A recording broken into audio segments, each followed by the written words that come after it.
SNL opened this past weekend with Alex Moffat playing Fox News personality Tucker Carlson reporting on the recent end of the record-breaking government shutdown.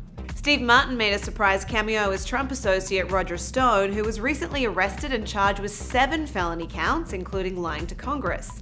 Speaking of having his house raided, Martin, as Stone, said, "The whole experience was so harrowing, and afterwards I could only manage one radio interview and a speech from the steps of the courthouse and 2 appearances on television. It's horrible!" He noted that no one is buying his books because they're bad, and said he had set up a donation page because of the financial burden. Called, "Hey Roger, go fund yourself." Next up, James McAvoy made his SNL hosting debut, complete with jokes about his native Scottish accent and a traditional kilt.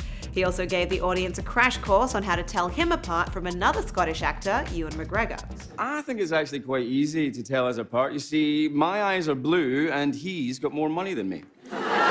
McAvoy later appeared in a sketch alongside Kate McKinnon where his accent once again came into play. The pair assumed the roles of air traffic control workers whose accents made it very tricky for the people trying to land the plane. We're only going to get a crack at this once. Now, there's a wee burgundy hingmajig on the dash. Get a wee tug.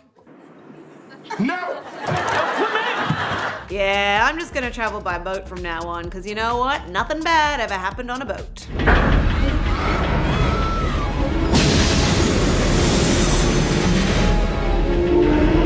And the Upper East Side got a shout out with McAvoy appearing in a music video about the New York neighborhood, starring cast member Leslie Jones, who was exploring her new digs. It's the U.S. and I know what you want. Got a line at the door for $12 croissant. 5,000 Yelp, yeah, you know the sitch. I'll bake a cherry strudel, make Zagat my bitch. Virgin Bachelor's Colton Underwood also got a mention, with the NBC sketch show making their own version of the dating show called Virgin Hunk.